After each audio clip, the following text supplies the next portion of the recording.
मैं आकांक्षा। मेरी शादी 18 वर्ष की उम्र में जल्दी जल्दी में दादी माँ के दबाव में कर दी गई थी, क्योंकि दादी माँ का शौक़ था कि वह अपनी इकलौती पोती की शादी देखकर इस दुनिया से जाएं।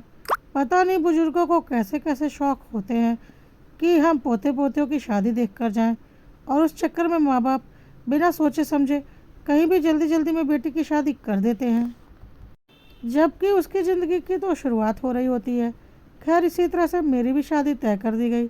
बहुत विरोध किया था मैंने अपनी शादी का, क्योंकि उस वक्त मैं बीए पार्ट 2 में पढ़ ही रही थी। पढ़ाई भी पूरी नहीं हुई थी, लेकिन मेरे माँ बाप और दादी को यह बात समझ में नहीं आ रही थी। उन्हें तो बस अपने शौक़ पूरे करने थे। यह भी नहीं सोचा कि अगर कल को मेरे साथ कुछ ऊंच नीच हो गई तो मेरी पढ़ाई तक पूरी नहीं है, मैं क्या कर पाऊँगी। दादी माँ के आगे भी बहुत रोई कि मुझे शादी नहीं करनी, लेकिन दादी माँ का कहना था, अभी तुझे ऐसा लग रहा है, शादी के बाद तू खुद ही बोलेगी कितने अच्छे घर में मेरी शादी हुई है। मेरे लिए जो लड़का ढूंढा गया था, पता नहीं क्या देखा था उसमें मेरे माँ बाप ने। उम्र में मेरे से 12 साल बड़ा, काम धंधे के नाम पर एक छोटी सी किराने की दुकान, जो कि शायद कुछ खास नहीं चलती थी। धन दौलत घर संपत्ति के मामले में हमसे काफ़ी कमतर। जिस सुख सुविधा में मैं अपने मायके में रहती थी, वहाँ वैसा कुछ भी नहीं था। लेकिन मेरे माँ बाप और दादी का कहना था, अरे लड़कियों के भाग्य से सब कुछ हो जाता है, तेरे भाग्य में होगा तो सब कुछ मिल जाएगा। भाग्य के भरोसे मुझे ब्याह कर ससुराल भेज दिया था। एक बार भी नहीं सोचा अगर मेरे भाग्य में नहीं होगा तो मेरा क्या होगा। पता नहीं क्यों जिस कोख से माँ बाप बेटे को पैदा करते हैं और बेटे के एक दर्द पर उनकी आह निकल पड़ती है, उसी कोख से बेटी भी पैदा होती है और उसके दुख माँ बाप को क्यों दिखाई नहीं देते। खैर, मैं विदा होकर अपने ससुराल आ चुकी थी। ससुराल आते ही ससुराल की असलियत भी मेरे सामने आ चुकी थी। घर का सारा काम मेरे ऊपर डाल दिया गया। घर क्या था, एक आधा अधूरा कच्चा पक्का सा मकान था, जिसमें किसी तरह से गुजर बसर हो सकता था। क्या देखा था मेरे पापा ने, पता नहीं। पति की आमदनी कुछ खास नहीं थी, बहुत हिसाब से घर खर्च चलाना होता था। घर में सुविधाओं के नाम पर कुछ भी नहीं था। अपने पति के लिए बस उसका घर संभालने वाली और रात में उसे सुख प्रदान करने वाली एक औरत थी, इससे अधिक कुछ नहीं। ना कहीं घूमना फिरना, ना रोमांटिक बातें करना, और ना कोई इच्छा, ना कोई तमन्ना। होती भी कैसे। 18-20 साल की मैं थी, 32 साल का वह था। उम्र में भी इतना अधिक फासला था। उसके अंदर पूरी मैच्योरिटी थी और मेरे हिसाब से वह नीरस था, क्योंकि मेरी उम्र ही ऐसी थी जो कि हर लड़की अपने पति के बारे में सोचती है। वैसा उसमें कुछ भी नहीं था, और ना मेरी कोई ख्वाहिश पूछना, ना खुद की तरफ से कोई कोशिश करना पत्नी को खुश करने के लिए। आते ही सबसे पहले मुझसे यह बोला गया, अब पढ़ाई लिखाई के बारे में सोचने की ज़रूरत नहीं, जितना पढ़ लिया काफ़ी है। हमारी इतनी औकात नहीं कि हम बहू को ब्याह करके भी लाएं और फिर उसकी पढ़ाई भी करवाएं। उधर माँ बाप ने यही बोलकर विदा किया था कि तेरे ससुराल वाले बहुत अच्छे हैं, वह तेरी पढ़ाई पूरी करवा देंगे, और अगर पूरी नहीं करवाई तो हम है ना, हम पूरी करवा देंगे। इसी उम्मीद से माँ को फ़ोन लगाया था। माँ ने साफ मना कर दिया, बेटा अब तेरी शादी हो गई है, अब हमारी जिम्मेदारी नहीं, वह जैसा चाहेंगे वैसा ही कर। और वैसे भी शादीशुदा बेटी को क्या शोभा देता है माँ बाप से अपनी पढ़ाई के लिए पैसे मांगना। तू अपने पति से ही इस बारे में बात कर। इतनी सफाई से अपनी जिम्मेदारियों से पलड़ा झाड़ लिया था मेरे माँ बाप ने। ससुराल में तो मैं अभी आई थी और वह मुझे ज़बरदस्ती नहीं ले आए थे, लेकिन मेरे माँ बाप ने कितनी चालाकी से अपनी बेटी से किनारा कर लिया था। फिर मैंने गौर किया कि शादी में मुझे क्या क्या मिला है, और जब मैंने देखा तो एक दो जेवर और दो चार कपड़े बर्तन के अलावा कुछ भी नहीं दिया गया था, जबकि अच्छी खासी संपत्ति थी मेरे पापा के पास।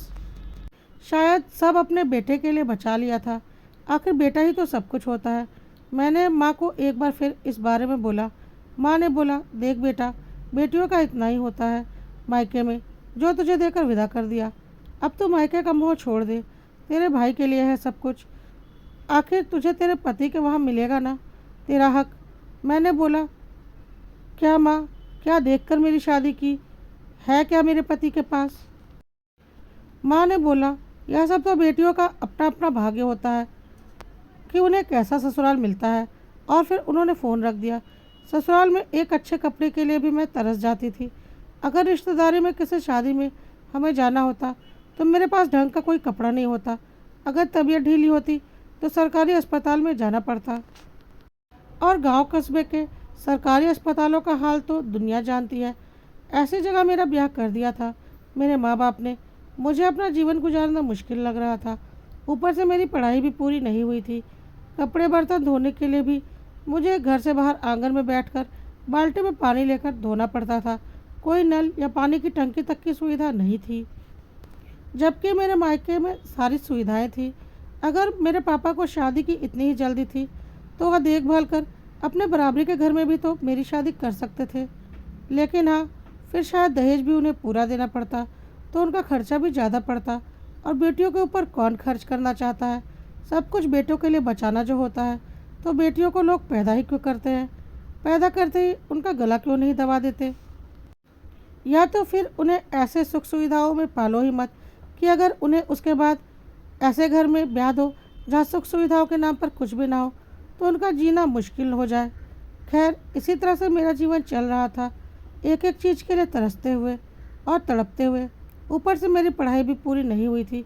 बहुत जिद की थी मैंने मायके और ससुराल दोनों जगह पढ़ाई पूरी करवाने के लिए, लेकिन दोनों में से कोई भी तैयार नहीं हुए। 1 साल के बाद मेरे भाई की शादी तय हुई। दादी माँ अभी भी भली चंगी थी, पर अपनी जिद में मेरी पढ़ाई छुड़वाकर मेरी शादी करवा दी थी, वह भी ऐसे घर में। भाई की शादी में मेरी माँ और दादी काफ़ी महंगे कपड़े और जेवरों में घूम रहे थे, लेकिन मेरे पास ढंग का एक कपड़ा भी नहीं था। मेरी शादी में ही जो 1-2 साड़ियाँ माँ ने दी थी, जो कि लगभग कई बार मैं पहन चुकी थी, वही मैं अपने भाई की शादी में भी पहन रही थी। भाभी के लिए माँ ने महंगी महंगी साड़ी, कपड़े और जेवर खरीदे थे, इतनी ज़्यादा कि मैं सपने में भी सोच नहीं सकती थी, क्योंकि वह उनके घर में ही जो रहने वाले थे, किसी और के घर नहीं जाने वाले थे। क्यों इतना भेदभाव करते हैं माँ बाप बेटे और बेटी में। और उसके बाद बेटियों का दुख भी नहीं दिखता माँ को। एक बार भी शर्म नहीं आ रही थी कि बेटी अपने ब्याह के कपड़ों में घूम रही है और उन्होंने महंगी महंगी साड़ियाँ पहन रखी हैं। खैर, भाभी विदा होकर घर आ चुकी थी, सर से पाँव तक जेवरों से सजी हुई। मायके से भी उन्हें अच्छे खासे जेवर मिले थे और अच्छा खासा दहेज भी मिला था। आखिर हमारे घर की आर्थिक स्थिति देखकर तो लड़की वालों ने हमारे भाई से उनकी शादी तय की थी।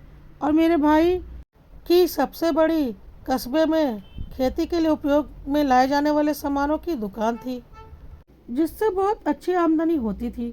इसलिए लड़की वालों ने अच्छा खासा दहेज दिया था। लेकिन मुझे अच्छे से पता था मेरे माँ बाप मुझे इससे अच्छे घर में ब्याह कर सकते थे, पर उन्होंने बस अपने सारे पैसे बचा लिए ताकि बेटी के ऊपर कुछ खर्च ना हो। भाभी के आने के बाद कुछ दिन और मैं मायके में ही रही। बहुत अजीब लग रहा था मुझे मायके का माहौल। भैया भाभी के आगे पीछे डोल रहे थे, जो कि मेरे पति ने कभी मेरे साथ नहीं किया, क्योंकि उम्र में वह मुझसे काफ़ी बड़ा था, तो उससे ऐसी उम्मीद करना भी बेईमानी है। भाई और भाभी लगभग हम उम्र थे और नई नई शादी हुई थी, अच्छे से एंजॉय कर रहे थे अपनी शादी। माँ ने भाभी के आने के बाद उन्हें अपनी तरफ से भी हर नेक में भारी भारी जेवर दिए थे। लेकिन मुझे क्या दिया था माँ ने, जबकि मैं इकलौती बेटी थी, जैसे वह उनका इकलौता बेटा था। सब कुछ देख रही थी मैं और सोच रही थी, क्या इन सब पर मेरा हक नहीं है।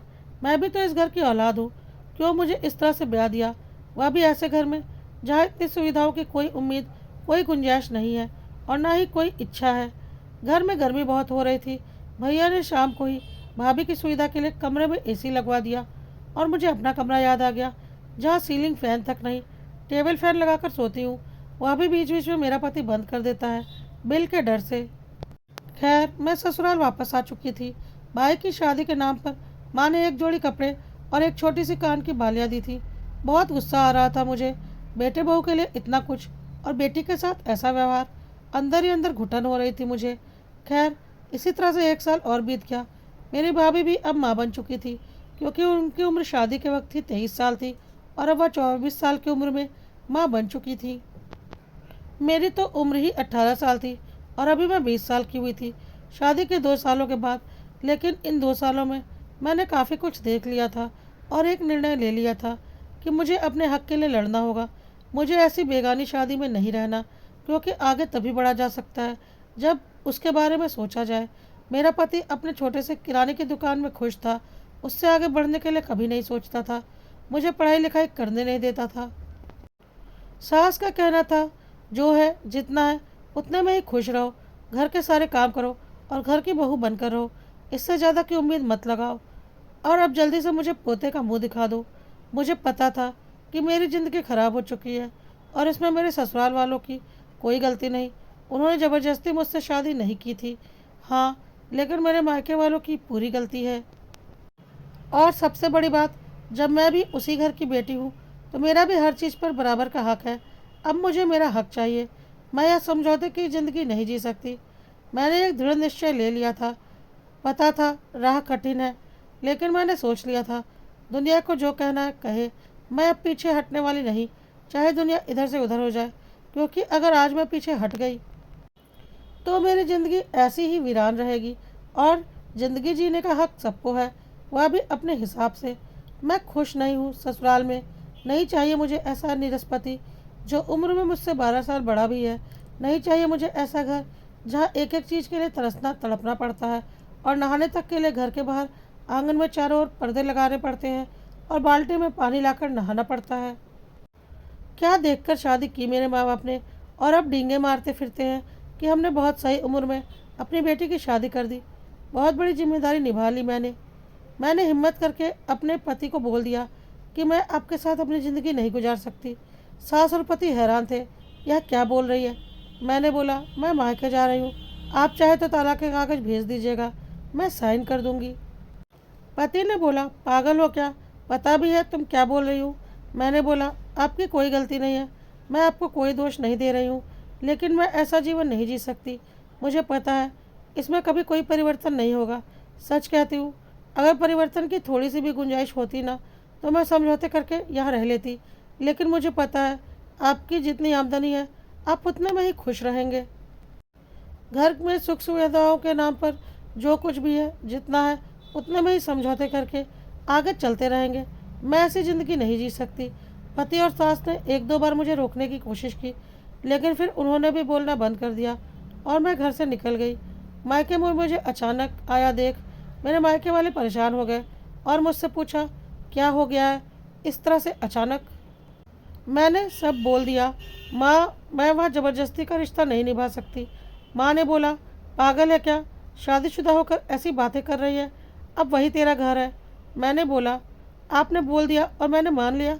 पापा ने बोला, क्या हुआ, वहाँ कुछ हुआ है क्या, उन लोगों ने तुझे परेशान किया है क्या। मैंने बोला, ज़रूरी नहीं है कि हर बार ससुराल वाले ही परेशान करें तभी रिश्ता तोड़ा जाए। मुझे किसी ने कोई परेशानी नहीं दी है, लेकिन मैं उस तरह से की ज़िंदगी नहीं जी सकती। और अगर इस तरह की ज़िंदगी में मेरी शादी करनी थी तो क्यों मुझे बचपन में इतनी सुख सुविधाओं में पाला। माँ पापा और भाई भाभी ने बोला, बेटा जहाँ नसीब होता है शादी तो वहीं होती है। मैंने कहा, मैं नहीं मानती। एक तो आप लोगों ने मेरी पढ़ाई नहीं पूरी होने दी, ऊपर से जल्दी जल्दी में और कम पैसों में मेरी शादी करने के चक्कर में कहीं पर भी मेरी शादी कर दी। आप लोगों को एक बार भी नहीं लगा कि आपकी बेटी उस घर में कैसे रहेगी। देखा है उस घर को। अब माँ पापा भाई भाभी गुस्सा करने लगे और बोले, फिर कहाँ रहेगी। मैंने बोला, यहाँ रहूँगी, यह मेरा घर है। तो दादी माँ भी काफ़ी बीमार हो चुकी थी, पर फिर भी बोल रही थी, पागल हो गई है क्या लड़की, जाओ लड़की को उसके ससुराल छोड़ कर आओ। मैंने भी चिल्लाकर बोल दिया, क्यों, मेरी शादी देखने की बहुत जल्दी थी ना आपको, पर आप तो अभी तक जिंदा हैं। पापा ने बोला, कैसी बातें कर रही है। मैंने कुछ नहीं बोला। घर में शादी से पहले जो मेरा कमरा था, जो कि शायद अब उन लोगों की नज़रों में मेरा नहीं था, मैं चुपचाप उस कमरे में गई और दरवाज़ा अंदर से बंद कर लिया। वह लोग कुछ देर के लिए चुपचाप खड़े हो गए। सोचा होगा एक दो दिन में समझा बुझाकर वापस ससुराल भेज देंगे, लेकिन मैं पूरा निर्णय लेकर आई थी। भैया ने मेरे पति से बात की, उसने सारी बातें बता दी और बोला, अब उसे आना है तो आए, नहीं आना है तो ना आए, हम उसे लेने नहीं आने वाले, अपनी मर्जी से गई है। बहुत रोका था घर में बवाल मच गया था। मेरे भाई भाभी माँ पापा सब चिल्ला रहे थे, पर मुझे कोई फ़र्क नहीं पड़ रहा था, क्योंकि मैं एक दृढ़ निश्चय लेकर आई थी कि मुझे मेरा हक चाहिए। मैंने साफ साफ बोल दिया, मम्मी पापा मुझे मेरा हक चाहिए। आप लोगों ने जल्दी जल्दी में ऐसे ही मेरी शादी कर दी थी। क्या दिया मुझे? क्या मेरा इस घर की संपत्ति पर कोई हक नहीं? इस पर पापा और भैया भड़क पड़े और बोले, बकवास मत कर, यहाँ की संपत्ति पर तेरा हक क्यों होगा? मैंने बोला, बकवास आप लोग कर रहे हो, मेरा बराबर का हक है। तभी भाभी ने बोला, क्यों, आपकी शादी में आपको नहीं मिला क्या? मैंने बोला, हाँ, जो शादी में मिला था ना, वह मैं लेकर आई हूँ। कहकर मैंने शादी में मिले एक दो हल्के से जेवर और साड़ियाँ वह खोलकर भाभी के आगे रख दी और बोली, इसका बंटवारा बराबर कर लो, मुझे कोई फ़र्क नहीं पड़ता। और आपको जो मिला है ना, उसका भी बंटवारा कर दो, इसी घर से मिला है ना, और इस पर मेरा भी बराबर का हक है। यह सब सुनकर माँ ने तो मेरे ऊपर हाथ ही उठा दिया, लेकिन मैंने बोला, मुझे कोई फ़र्क नहीं पड़ता, मैं मेरा हक लेकर रहूँगी। ठीक है, आप लोगों ने मुझे पैदा किया, पाला पोसा, तो इसके लिए मैं अपनी ज़िंदगी बर्बाद तो नहीं कर दूँगी। मुझे भी जीने का हक है। आप लोगों ने मेरी पढ़ाई छुड़वा दी, पहले तो मेरी पढ़ाई वापस चालू करवाइए। किसी ने कोई बात नहीं सुनी और मुझे मेरे हाल पर छोड़कर चले गए। अब सबको लग रहा था क्या मुसीबत गले आ पड़ी है। एक हफ्ते तक मुझे समझाने की बहुत कोशिश की गई, पर मैं टस से मस नहीं हुई। उसके बाद उन लोगों ने बोला, जो करना है कर, तुझे यहाँ से कुछ नहीं मिलने वाला। भाभी ने मुझसे साफ बोल दिया, जब सब बंटवारा लेने के लिए आई हो तो अपने खाने पीने का इंतजाम भी कर लो, मैं कुछ नहीं करने वाली। मुझे समझ में आ गया था कि अब मेरा जीवन का असली संघर्ष शुरू हो चुका है। अगले दिन मैं सुबह उठी, सब लोग चाय पी रहे थे, मेरे लिए कोई चाय नहीं थी। मैं रसोई की तरफ जा रही थी, तभी भाभी ने टोका, रसोई का सारा सामान आपके भाई की कमाई का है। मुझे पता था कि मुझे ऐसे सवालों का सामना करना पड़ेगा। मैंने भी पलट कर जवाब दिया, भाई की कमाई पापा के दिए हुए पैसों से की गई दुकान से आती है और उन पैसों पर मेरा भी आधा हक था, तो पहले वह आधे पैसे मुझे दे दो, मैं अपनी रसोई का इंतज़ाम कर लूँगी और इस रसोई घर के बीच में एक दीवार खड़ी कर दो, क्योंकि आधे रसोई पर मेरा हक है। माँ ने मुझे खा जाने वाली नज़रों से घूरा और भाई का तो दिल कर रहा था कि मुझे बाहर ही फेंक डाले। भाभी मुंह बिचका कर चली गई और मैं रसोई घर में चली गई अपने लिए चाय बनाने, क्योंकि मुझे अब इसी तरह का जीवन गुजारते हुए अपना हक लेना है। मैंने यह सोच लिया था। चाय पीकर अपने लिए पराठे बनाए और अचार के साथ खाते हुए घर के बाहर निकल गई। भाभी का कहना था, यही मौज मस्ती और आज़ादी तो चाहिए थी, इसीलिए तो ससुराल छोड़कर मायके में हिस्सा बंटवारा करवा रही है। मैंने कोई जवाब नहीं दिया। मुझे पता था अब मुझे राह चलते हुए इसी तरह की फप्तियों का सामना करना पड़ेगा। मैं मानसिक रूप से पूरी तरह से तैयार थी। मुझे पता था मुझे कहाँ जाना है। मैं सीधा अपने स्कूल गई।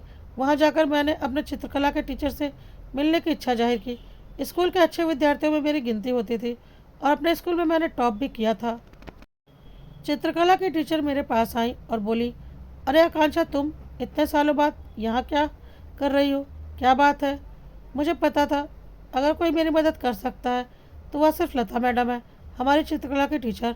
मैंने बोला, लता मैडम, बहुत उम्मीद लेकर आपके पास आई हूँ, बस आपसे मदद चाहती हूँ। उन्होंने बोला, क्या बात है? और मैंने सब कुछ बता दिया। लता मैडम ने बोला, क्या तुम्हें सच में हिस्सा बंटवारा चाहिए अपने घर से? मैंने बोला, हाँ, हिस्सा बंटवारा तो नहीं चाहिए था, लेकिन अब चाहिए। क्यों मैं ऐसी ज़िंदगी जीऊँ जिसे मैं जीना नहीं चाहती और मेरे भाई भाभी उस तरह की संपत्ति पर ऐश करें जिस पर मेरा भी हक है। मेरी पढ़ाई तक पूरी नहीं हुई है। मैडम, बहुत उम्मीद लेकर आपके पास आई हूँ। मुझे पता है मैं आपकी पसंदीदा विद्यार्थी थी, आप मेरी मदद कर देती तो बहुत अच्छा होता। लता मैडम ने बोला, स्कूल खत्म होने के बाद मेरे घर आ जाना, वहाँ आराम से बातें करेंगे और तुम्हारे आगे के जीवन के बारे में सोचेंगे।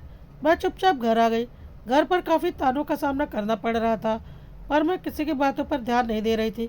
चुपचाप रसोई घर में गई, अपने लिए दो रोटियां बनाई, थोड़ा सा आलू भूना और अपने रूम में जाकर खाने लगी। माँ और भाभी को पता चल चुका था कि मुझे कोई फ़र्क नहीं पड़ने वाला। माँ ने बोल दिया, अब जब इसी घर में रहने का इरादा है तो घर के काम भी कर, जाकर सारे कमरों के चादर बदल और धो डाल। मैंने भी बोला, मैं क्यों करूं? अगर मुझे हक और सम्मान के साथ इस घर में रहने दिया जाता तो ज़रूर करती। मैं तो ज़बरदस्ती इस घर में हूँ, तो अपने कमरे की साफ़ सफाई कर लूँगी, उससे ज़्यादा मेरे से उम्मीद मत करना।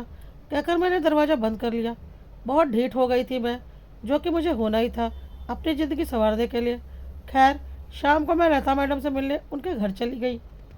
लता मैडम के पति भी आए हुए थे, जो कि वकील थे। मैंने उन्हें अपने घर का सारा हाल बताया। उन्होंने बोला, बिल्कुल, यह सब तुम्हारे वहाँ की पुश्तैनी संपत्ति है। यहाँ तक कि तुम्हारे पिताजी का मकान भी उसी ज़मीन पर बना हुआ है और तुम्हारे दादाजी द्वारा बनवाया गया है। तुम्हारा एक और घर जो किराए पर दिया हुआ है, वह भी तुम्हारे पिता की संपत्ति में से नहीं, बल्कि पुरखों की संपत्ति में से है। सब पर तुम्हारा बराबर का हक है। अगर तुम्हारे माँ पिताजी चाहें तो भी तुम्हें अपना हक लेने से रोक नहीं सकते। मैं तुम्हारी मदद करूँगा। मैंने उनके हाथ जोड़कर धन्यवाद कहा, क्योंकि इसके अलावा उन्हें देने के लिए मेरे पास कुछ भी नहीं था। लेकिन मुझे पता था लता मैडम मेरी मदद करेंगी, क्योंकि वह मेरी जैसी लड़कियों की मदद के लिए हमेशा खड़ी रहती थी। वकील साहब ने मेरे घर वालों को समझाने की कोशिश की कि मुझे मेरा हक दे दिया जाए, पर वह सब कुछ भी सुनने को तैयार नहीं थे। मजबूर होकर वकील साहब को कोर्ट में केस करना पड़ा। लता मैडम ने हर कदम पर मेरा साथ दिया। 6 महीने बाद कोर्ट का फैसला आया और मुझे मेरे मायके की सारी संपत्ति में से आधी संपत्ति मिल गई। हाँ, माँ पिताजी ने अपनी खुद की कमाई गई संपत्ति में से मुझे कुछ भी देने से इनकार कर दिया, जबकि मुझे अच्छे से पता था कि माँ के पास अच्छे खासे खुद के पैसों से बनवाए गए जेवरों के अलावा अच्छे खासे पुश्तैनी जेवर भी हैं, पर मैं उसे साबित नहीं कर सकती थी। खैर, बेटी थी, बेटी होने का खामियाजा तो मुझे भुगतना ही था। घर में मुझे कोई पसंद नहीं करता था, लेकिन मैं उनकी पसंद नापसंद की वजह से अपनी ज़िंदगी खराब करने के पक्ष में नहीं थी। मैंने अपने लिए कदम उठाया था। क्यों नहीं लड़कियां अपने लिए कदम उठाती? क्यों नहीं अपने हक के लिए आवाज़ उठाती है? क्यों माँ बाप को खुश करने के लिए खुशी खुशी अपनी ज़िंदगी बर्बाद करने को तैयार हो जाती है? अगर मैं अपने माँ बाप को खुश करने के लिए उस समझौते की शादी को निभाते रहती, ज़िंदगी भर कष्ट झेलती रहती, तो मेरे माँ बाप भाई भाभी बहुत खुश रहते। पर मैं तो खुश नहीं रहती। क्यों लड़कियाँ अपनी खुशी नहीं देखती? खैर, अब मुझे अच्छी खासी संपत्ति मिल चुकी थी और किराए पर चढ़ा हुआ घर भी मेरे हिस्से में आ गया था। मैंने लता मैडम और उनके पति का बहुत धन्यवाद किया। उन्होंने बोला, अब तुम सबसे पहले अपनी पढ़ाई शुरू करो। मैंने बोला, हाँ मैडम। अब मैं मायके वाले घर से निकलकर अपने हिस्से में मिले किराए वाले घर की ओर जा रही थी कि भाभी ने ताना मारा, जब आधा बंटवारा ले ही लिया है तो माँ बाप की जिम्मेदारी भी आधी निभानी पड़ेगी। मैं इस सवाल के लिए पहले से तैयार थी। मैंने बोला, बिल्कुल निभाती, लेकिन यदि माँ बाप ने अपनी संपत्ति में से मुझे थोड़ा सा भी हिस्सा दिया होता। मुझे जो संपत्ति मिली है वह मेरे पिता द्वारा कमाई गई संपत्ति नहीं है, बल्कि पुश्तैनी संपत्ति है, जिस पर जितना हक मेरे भाई का है उतना ही हक मेरा भी है। तो इस उम्मीद में मत रहना आप लोग। और अगर अपने सास ससुर की मुझसे सेवा करवाने का इतना ही शौक है तो अपने सास ससुर की संपत्ति की आधी संपत्ति मुझे दे दो। मैं खुशी खुशी उनकी पूरी जिम्मेदारी उठाने को तैयार हूँ, आधी भी नहीं। और भाभी और माँ का मुंह बंद हो गया। वह चुपचाप अंदर चली गई, क्योंकि उनके पास मेरी बातों का कोई जवाब नहीं था। जल्द ही किराए के घर में मैंने अपने लिए थोड़ा सा हिस्सा रखा और बाकी का हिस्सा किराए पर ही रहने दिए, जिसका कि अच्छा खासा किराया आता था, क्योंकि वह घर काफ़ी अच्छे से बना हुआ था और कस्बे के सरकारी कार्यालय में काम करने वाले अधिकारियों ने किराए पर ले रखे थे। और जितने खेत मेरे हिस्से में आए थे वह सब मैंने बेच दिए, क्योंकि मुझे पता था मैं उन्हें नहीं संभाल पाऊंगी। उन खेतों को बेचकर एक बहुत अच्छी खासी रकम मिली थी मुझे। इस बीच मेरे ससुराल वाले एक दो बार मुझे लेने आए, पर मैंने साफ मना कर दिया और बोल दिया, मैं आपके साथ ज़िंदगी नहीं गुजार सकती। मुझे माफ़ कर दीजिए, इसमें आपकी कोई गलती नहीं है, पर मैं नहीं रह सकती आपके साथ। मेरे भाई भाभी माँ बाप मुझसे नफरत करते थे, मुझे कोई फ़र्क नहीं पड़ता था, क्योंकि मैं खुश थी। अब मैं अपनी ज़िंदगी आराम से जी सकती थी। मुझे समझौते की ज़िंदगी नहीं जीनी थी। मैं सुख सुविधाओं की ज़िंदगी जी सकती थी, जिस पर मेरा हक था। मैंने अपनी पढ़ाई पूरी की, किराए से अच्छे खासे पैसे आ रहे थे और खेत बेचकर मिले पैसों को वकील साहब की मदद से मैंने शेयर मार्केट में लगा दिया था, जो दिन दुगनी रात चौगनी बढ़ रहे थे। मैंने पढ़ाई बीच में छोड़ी थी, इसलिए मुझे दोबारा से ग्रेजुएशन में एडमिशन लेना पड़ा। 3 साल के बाद मेरा ग्रेजुएशन कंप्लीट हो चुका था। 3 सालों में शेयर मार्केट में मेरा पैसा अच्छा खासा बढ़ चुका था। लता मैडम भी अब तक रिटायर हो चुकी थी। लता मैडम के साथ मिलकर मैंने अपने पैसों से एक जीन्स की पैंट बनाने की फैक्ट्री शुरू की। यह सब कुछ करने में 6 महीने का वक्त लगा। पैसों का इंतजाम मैंने किया था और एक्सपीरियंस और मैन पावर लता जी और उनके पति के पास था, क्योंकि लता जी के ससुराल में यही काम होता था और उनके पति को अच्छी खासी जानकारी थी।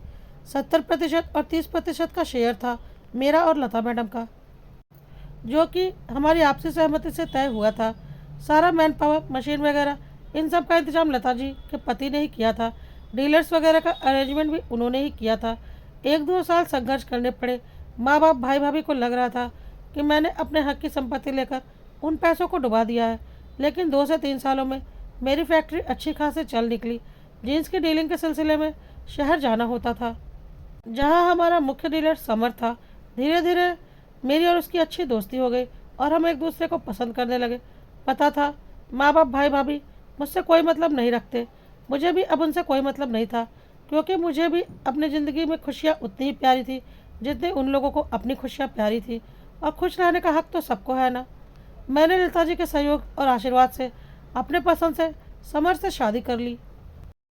समर और उसके घर वालों को मेरी ज़िंदगी के बारे में सब कुछ पता था। समर के घर जाने पर मुझे वह सारी सुख सुविधाएं मिली जिनके मैं हकदार थी। बहुत खुश थी मैं समर के साथ। अब मैं समर के बिजनेस में और समर मेरे बिजनेस में शामिल हो चुके थे, और लता जी और उनके पति तो थे ही। धीरे धीरे हम तरक्की की उड़ान भर रहे हैं। भले ही गांव घर में लोग मुझे पसंद नहीं करते, लेकिन मुझे कोई फ़र्क नहीं पड़ता, क्योंकि मैं खुश हूँ।